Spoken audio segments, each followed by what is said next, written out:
Hey Cabbage fans, so we are here at the Army Flying Museum. If you don't know where that is, it's in a place called Middle Wallop, very strange name I know, which is kind of halfway between Salisbury and Andover, and it's a museum all based on the flying history of the Army. Now they've kindly invited me along because they have a new display. Now I'm not going to give anything away yet, we're going to go and have a little look at it, and we'll have a little walkthrough of the museum.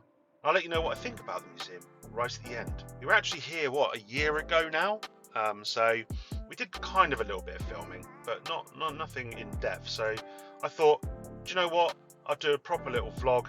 I'll sit in my car like a weirdo at the start and do a little talk, and we'll go from there. Let's get into it.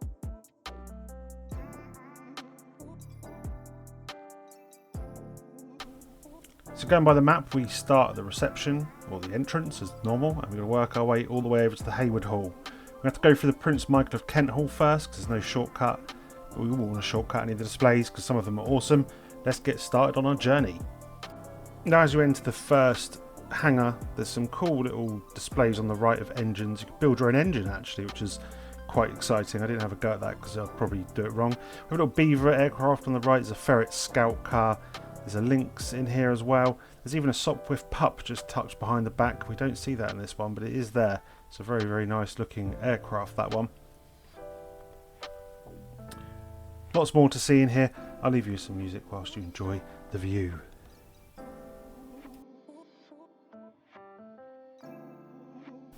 I like the fact they have some displays you can actually sit inside. So this is a little scout helicopter. You can sit inside here. I didn't get in. I'm 6'3". I'd never get back out again.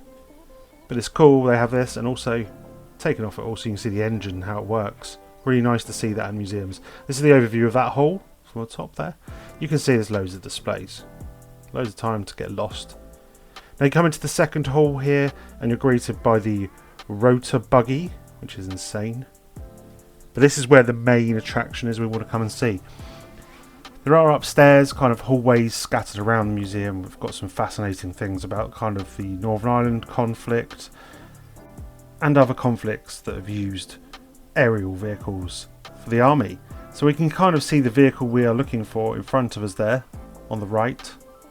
But it's a bit dark and dingy and blacked out because there's a little show that goes on every hour, and luckily it was playing, so it kind of dimmed out all the helicopters for me, which was very convenient, so you can't quite see it. Let's get into some shots of this wonderful aircraft. So here we have it, the Apache AH Mark I helicopter.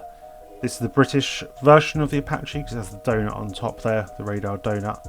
But what an amazing machine this is. I mean, it was quite breathtaking, I guess, to see this, for the first time. I've never seen one this close up, and it's a pretty awesome and scary looking helicopter, if I'm honest. And here's a few more shots of the helicopter itself.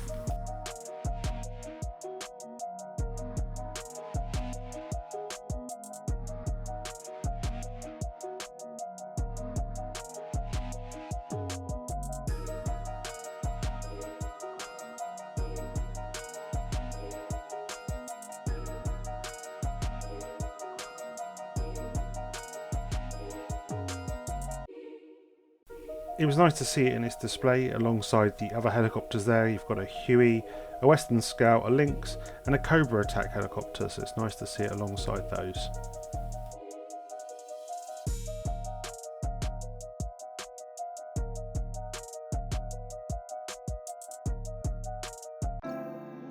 Now here's the hangar it's housed in from the top.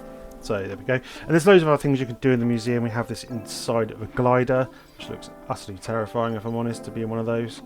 Kind of flying over France in D-Day. Not fun at all. They also have this really interesting 1940s house diorama, which is quite a nice little setup. You walk through it. It's got the garden, back garden, front garden, all that kind of stuff in there. And also another glider which would have held Bren carriers, so Bren carriers would have gone inside this glider. Crazy to think they use those. But there's so much more to see in this museum, not just what I've filmed here, so do get yourself down to the Army Flying Museum.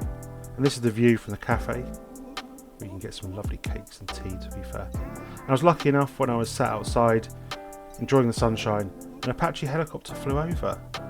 Now it was quite far away, so forgive the zoom, but there she is.